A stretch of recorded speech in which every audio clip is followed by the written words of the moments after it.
News పేపర్లో వచ్చిన ముఖ్యమైన అంశాలు. Let's see first one. Indian ఆర్మీలో సుబేదార్. ఇండియన్ ఆర్మీ స్పోర్ట్స్ కోటాలో అయితే ఇవి జాబ్స్ దేంట్లో ఎట్లా అంటే స్పోర్ట్స్ కోటాలో వాళ్ళైతే ఎలిజిబుల్. హవల్దార్ లేదా నాయర్ సుబేదార్ పోస్టుల భర్తీకి నోటిఫికేషన్ విడుదల చేసింది. అర్హత కలిగిన అభ్యర్థులు ఆన్లైన్ ద్వారా అప్లై చేసుకోవచ్చు. అప్లికేషన్ సమర్పించడానికి జూన్ 15 అనేది ఆఖరి తేదీ. ఎలిజిబుల్ అంటే ఏంటిది అంటే 10వ తరగతి లేదా మెట్రికులేషన్. నెక్స్ట్ అవివాహితులైన పురుష మహిళా అభ్యర్థులు మాత్రమే అర్హులు. అంతర్జాతీయ జాతీయ స్పోర్ట్స్ లో ప్రతిభ చాటి ఉండాలి. ఏజ్ ఎట్లా అంటే కనిష్ట వయో పరిమితి 17 సంవత్సరాల 6 నెలలు, గరిష్ట వయో పరిమితి 20 సంవత్సరాల వరకు అయితే ఉండాలి. అప్లికేషన్ ఎట్లా అంటే ఆన్లైన్ లో చేయాలి. అప్లికేషన్ ఫీజు లేదు. అప్లికేషన్ ప్రారంభమైన తేదీ మే 15లో స్టార్ట్ అయింది. Last date June 15.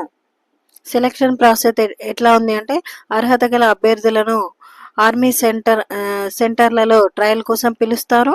అభ్యర్థులు physical standard test, skill test తర్వాత మెడికల్ ఎగ్జామినేషన్ నిర్వహించి అభ్యర్థులను ఎంపిక చేస్తారు.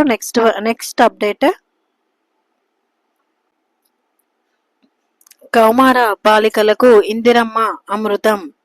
3 జిల్లాల్లో ప్రయోగాత్మకంగా పథకం అమలు.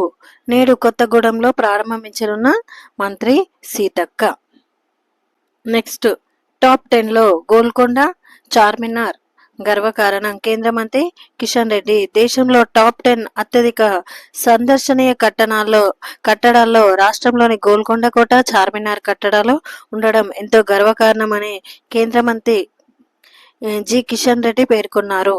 2024-25 సంవత్సరంలో దేశంలో ఎక్కువ మంది సందర్శించిన చారిత్రక కట్టడాల జాబితాను ఆర్కియాలజీ సర్వే ఆఫ్ ఇండియా విడుదల చేసింది.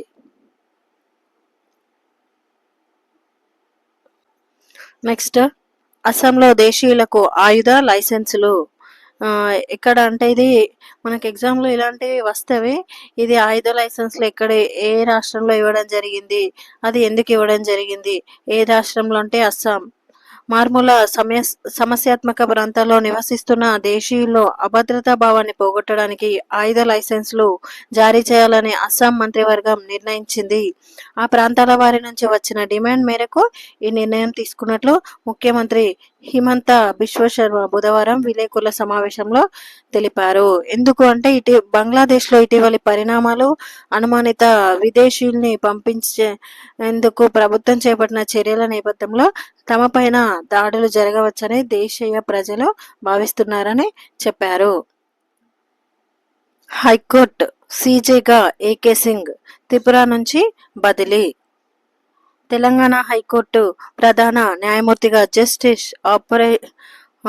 అపరేష్ కుమార్ సింగ్ ఏకే సింగ్ ను నియమించాలని సుప్రీంకోర్టు కొలీజియం నిర్ణయించింది.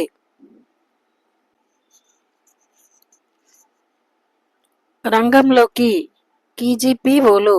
జూన్ 2 నుంచి ఆన్ డ్యూటీకి గ్రామ పరిపాలనా అధికారులు. నేడో రేపో ఫలితాల రిలీజ్. గ్రామాల్లో మారనున్న సిస్టమ్ పరిపాలనా వ్యవస్థ పటిష్టం.